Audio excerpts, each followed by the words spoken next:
이미 골다공증을 진단받았다고 해도 우리가 먹는 소금물, 국국물을 줄이시면 안 됩니다. 안녕하세요. 굿닥터 김태균입니다. 인터넷이나 어떤 방송에 보면 소금을 많이 먹으면 뼈가 약해진다. 골다공증이 있는 사람들은 무조건 소금 섭취량을 줄여야 된다. 이런 얘기를 좀 들어보셨을 거예요. 그런데 제가 오늘 다르게 얘기하려고 합니다. 소금이 뼈를 약하게 하는 것도 아니고 골다공증을 생기게 하는 것이 아닙니다. 또 소금을 적게 먹어서 뼈가 건강해지는 것도 아닙니다. 소금과 골다공증에 진짜 관계가 있는지, 실제 뼈를 건강하기 위해서는 더 중요한 것이 무엇인지에 대해서 말씀을 드리도록 하겠습니다. 소금을 많이 먹으면 뼈가 약해진다. 이런 얘기가 어디서 나왔을까요? 신장에서 나트륨을 배설할 때 보통 칼슘하고 마그네슘이 같이 빠져나가거든요. 칼슘이 많이 빠져나가니까. 빠져나간 칼슘을 보충하기 위해서는 또 뼈에 있는 칼슘을 꺼내다 쓰니까 결국 뼈가 약해지지 않냐. 이제 그런 이론이거든요. 그런데 여기서 큰 오해가 있습니다. 소금은 곧 나트륨이다 이렇게 생각하시는 경향이 있는데 그렇지 않습니다. 소금의 주성분은 나트륨과 염소죠. 나트륨과 염소 외에 천일염을 기준으로 했을 때 한 2 내지 5% 정도가 미네랄입니다. 그 미네랄 중에서 특별히 많은 게 뭐냐면 칼슘과 마그네슘과 칼륨이에요. 소금 자체만으로 짠맛을 낼 뿐만 아니라 거기에 필요한 칼슘, 그 다음에 마그네슘, 칼륨, 그 외에 수많은 미네랄들을 함유하고 있기 때문에 그 소금 자체가 완벽한 식품이라고 생각하시면 될 것 같아요. 우리가 이제 적절하게 소금을 먹었을 때 같이 작용을 하면서 우리 몸의 건강을 유지하는 거죠. 생각해 보세요. 여러분 만약에 소금을 많이 먹어서 뼈가 약해진다고 하면은 뼈가 약해진 사람들은 그러면 저염을 하거나 무염을 하시게 되면은 뼈가 다시 건강해져야 되잖아요. 그런 일 없습니다. 오히려 저염을 계속 하시고 맹물을 드시게 되면 우리 몸에 탈수가 일어나면서 그만큼 뼈로 가는 혈액순환이 적어지기 때문에 뼈는 점점 더 약해지게 되어 있어요. 신장 기능이나 부갑상선 기능, 또 뼈가 정상적인 그런 상태에서 소금물을 먹든지 좀 약간 짜게 먹어서 뼈에 문제가 생길 일은 없다고 저는 말씀드립니다. 왜냐하면 칼슘이라는 것이 우리 몸에 과량의 나트륨을 배설하기 위해서 뼈에서 그 칼슘을 빼다 쓸 정도의 그런 상황들은 거의 잘 안 생기기 때문이에요.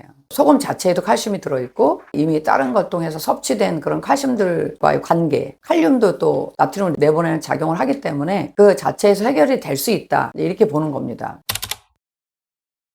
이미 골다공증을 진단받았다고 해도 우리가 먹는 소금물, 국국물을 줄이시면 안 됩니다. 뼈는 칼슘만으로 이루어진 게 아니라 단백질, 그리고 적절한 어떤 운동 같은 걸 통해서 자극이 주어져야만 건강하게 유지될 수가 있습니다. 그런데 가장 중요한 것은 결국 역시 뼈 세포에 산소와 영양소들을 공급할 수 있는 체액 환경이 굉장히 중요해요.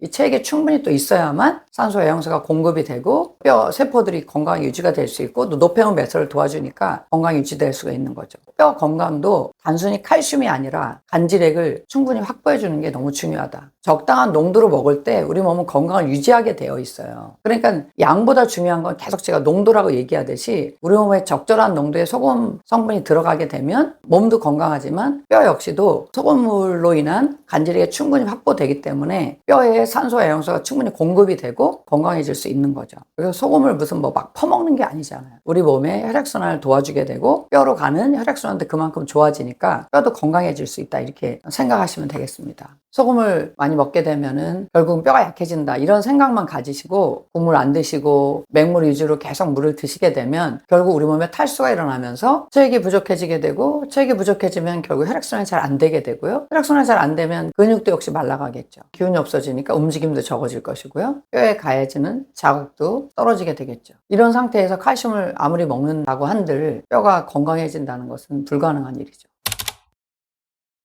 오히려 음식을 더 싱겁게 먹는다든지 맹물 위주로 먹게 되면 위에서 말씀드린 것처럼 점점 더 뼈는 약해지게 됩니다. 제가 늘 강조하지만 짜게 드시라는 내용이 아니에요. 간을 맞춰서 드시라는 거죠. 농도를 잘 못 맞추게 되면 우리 몸의 밸런스가 깨지게 되는 거예요. 그럼 실제 현장에서 소금물을 어떻게 드셔야 되나 간단히 설명하겠습니다. 평소에 음식을 드실 때 국물까지 드시면 되고요. 음식을 짜게 먹어서 물이 맥히는 거라면 당연히 맹물 드시고요. 그렇지 않은 시간에 물을 공급할 때는 소금을 적당히 타서 드셔야 됩니다. 0.5에서 0.6% 정도의 소금물 정도 드시면 되는데 소금물의 농도를 맞추기가 어려워서 또 난감해 하시는 분들이 있는데 도와드리기 위해서 제가 구운 소금 소금을 만들었습니다. 고운 소금 3g이고요. 500cc의 물에 섞으면 거의 한 0.5에서 0.6 정도의 염도가 됩니다. 가능하시다면 따뜻한 물에 드시면 더 좋습니다. 그만큼 혈액순환을 도와주니까요. 그래서 그 정도로 하셔가지고 1.5에서 2리터 정도 이렇게 드시면 좋습니다. 근데 처음부터 그렇게 많이 드시기 어려우신 분들, 평소에 안 드셨던 분들은 한 오전에 요거 하나 타서 500cc 정도 드시고 또 오후에 500cc 정도 드시고 이렇게 1리터로 시작해서 한 1.5리터 정도 목표를 가지고 드시면 되겠습니다. 소금을 마시는 그 농도에 대해서 자세히 알기를 원하시는 분들은 우측 상단에 영상을 참조하시기 바랍니다.